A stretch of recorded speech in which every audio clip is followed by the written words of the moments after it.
As you may have noticed, the Covert Narcissism podcast has a new look. Well, kind of a new sound.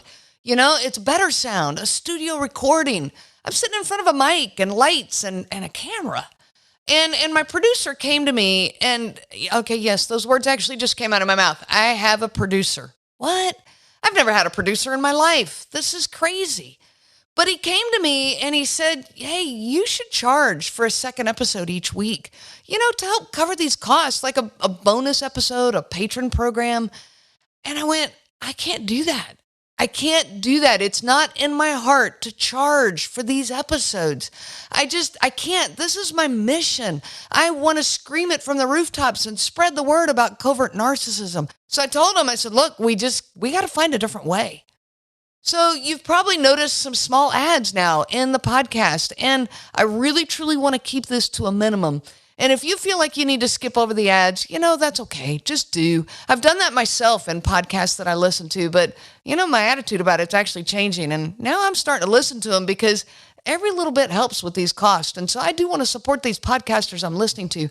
And that's just a small way that I can. But if you need to skip over them, do. It's okay. So instead of charging for a second episode, we're going to open up donations. So if you are finding value in this and you can contribute to our cause, please join us. And as you do, I want to reward you. I want to thank you for your commitment, for this monthly donation, whatever you're comfortable with. It can be small, that's fine. Whatever you can do for whatever length of time, there's no obligation here. But I want to include you in this mission, and so here's what I'm going to do. I'm working on a book, and the title of the book is still in the works, but the title I'm liking right now is Grasping Covert Narcissism, subtitled Catching a Ghost. And if you can donate to our cause, I'm going to send you the first chapter of this book. I want you to read it. I want you to rip it apart and give me some feedback. To donate, just go to the top of the link at the show notes. It's nice and easy, and it's greatly appreciated. You all are a part of my journey, so please join me if you can. I wish you so much peace on your journey of healing. Welcome to the Covert Narcissism Podcast. I'm your host, Renee Swanson. So welcome to Thursdays of the Covert Narcissism Podcast. You might be wondering what you're doing here. Like I've mentioned before, we are going to start doing 2 podcasts every week, and here we go. It's time. Hit the ground running. So these podcast episodes will consist of either a throwback to an episode you might have missed, way back at the beginning. We're, 100 episodes into this. This is crazy. Or it's going to consist of a guest episode. People that you need to hear from. People that are sharing their story with you so that you can better understand this whole situation that you're in. I hope you enjoy. A single bee sting is no big deal. Unless you're allergic to them. But 1,000 bee stings, and all of a sudden now you got a real problem on your hands. You're going to lose your mind. You're going to go crazy, and you're probably going to end up in the hospital. That's kind of what it's like living with a covert narcissist. Any one single event from it can seem like a bee sting. It seems like no big deal. But when you're dealing with thousands of them, it adds up. And now you feel like you're going crazy, and you can find yourself under such stress that you could end up in a hospital. And trying to explain the one single event to somebody, you just feel like you're going to lose your mind. Like you can't explain it to them, and it can seem petty, and it seems trivial, and they don't get it. They don't understand why you're so upset. And yet you're not talking about one event. You're talking about thousands, or hundreds at least, and thousands potentially, depending on the length of your relationship. And so, trying to explain all of that is just completely overwhelming. My name is Renee Swanson. I'm the creator of the Covert Narcissism Podcast. I lived this nightmare of dealing with a covert narcissist. My marriage was almost 21 years, and it was great at the beginning. I experienced all the love bombing, and we were so madly in love with each other, and I had no idea that people could treat people like this. I had no clue. what was coming down the pike and what was coming in my future. I had no idea. So I want to explore some of that today with some personal examples, and we will be right back.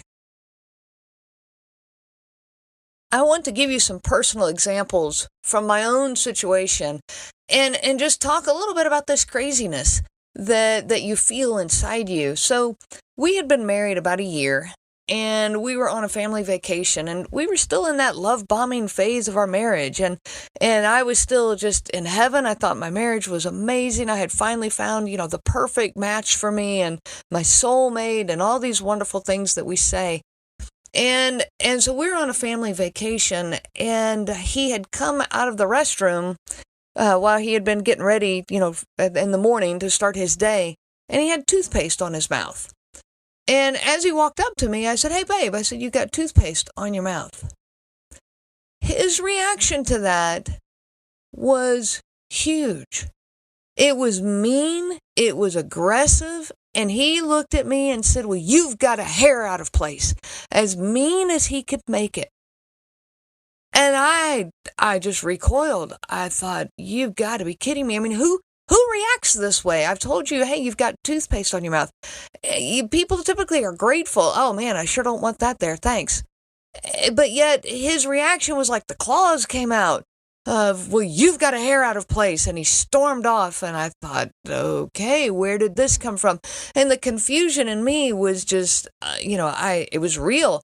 And he later came to me and he apologized. I mean, I guess he knew that he had hurt me or upset me. And he came to me and he apologized. And I asked him, I said, "Why would you take that as an attack? It was like you thought I had attacked you." And I guess that's the wrong question, because then there was, "Well, no, I didn't. Yeah, I didn't react like that." I was like, okay, this is not going anywhere. And so I just left it alone. Little did I know that this was going to be the story of my marriage. And these little things, that's a bee sting. If I go tell somebody, "Well, why were you upset in your marriage?" And I say, because I told him he had toothpaste on his mouth and he reacted and his claws came out and all this, they're going to think I've lost my mind. But it wasn't about just this one little time. But these little things got such huge reactions that you quickly learn not to go there anymore. For example, we were married almost 21 years. I never, ever again, ever told him that he had toothpaste on his mouth. He left for work multiple mornings with toothpaste on his mouth, but I wasn't going to tell him because I was not putting my hand back on that hot stove again. I'll give you another example that happened many, many, many years later. So the first one now, that was early in our marriage, and now we're way later in our marriage. We're about maybe 16 years into this marriage. And maybe 17, I'm not sure. And we were playing cards, we being my boys and I, our boys and I. And we were playing cards when he got home from work. It was a Friday evening. And a lot of times when he got home from work, he wanted time to himself. Like he wanted some time, he called it to decompress. And so a lot of times that's what he wanted. And so that's fine. But we were right there in the kitchen when he came in from the garage, and so we stopped our game, and we all stopped, and we greeted him. And then we went back to our game, and we were playing a card game. And he came over, and he watched a little bit, and then he asked me, "Well, how long is this going to take?" And so I told him, about how many hands we had left, or how much I thought was left. But I did say, I don't know how long that's going to take. But if you want to do something, we can finish this game later. We don't have to finish it now. Just let me know. Well, from that conversation right there, that's all the longer it was. He stormed out the back door, stomped around in the backyard, got a chair, put it down on the ground, sat in a chair outside in the backyard, pouting. He later told me that he sat out there crying. I did not know at the time that he was crying, but he was crying because of how much I had hurt him, is what I later found out. And so the boys and I just continued with our game, but the window was right there, like we could see what he was doing. And then he returned inside when we didn't, I guess, go give him the attention he was seeking. He came back in the house and he got his keys, he put on his shoes, and I looked at him and said, "Oh, where are you headed?" He said, "I don't know." And he stormed out the door, slammed the door, stormed out, got in his car, and he left. He drove around for nearly an hour because of how hurt and mad he was. And later, of course, we'd talk about it later because that's what we do, trying to make amends and trying to reconcile. And so I tried to talk to him later about it, and he told me how much that had hurt him. And I thought, how in the world has this hurt you? And I even said to him, I said, hey, I answered you like I would my own best friend. Well, this made it worse because then he goes, well, I thought I was your best friend. I shook my head, put my head down in my hands and said, what are we middle schoolers now? Are we really having this argument and this discussion about whether you're my best friend or not? And so we did not get anywhere, but he told me that I had hurt his feelings so much because I didn't answer his question. And I said, I did answer your question. I told you I didn't know how long it was going to take. Well, I wanted to answer in minutes. You should have answered me in minutes. And so around and around we went, and I just left it alone. I learned over all the years, you got to just leave it alone. Who thinks this way? Who talks this way? I for the life of me, I couldn't figure out what I was doing wrong. Most of the time, I didn't know what I had done wrong or how I had managed to say things the wrong way. It's a no-win situation. Sometimes he wanted us to leave him alone, but sometimes he wanted all of our attention when he got home, but we never knew.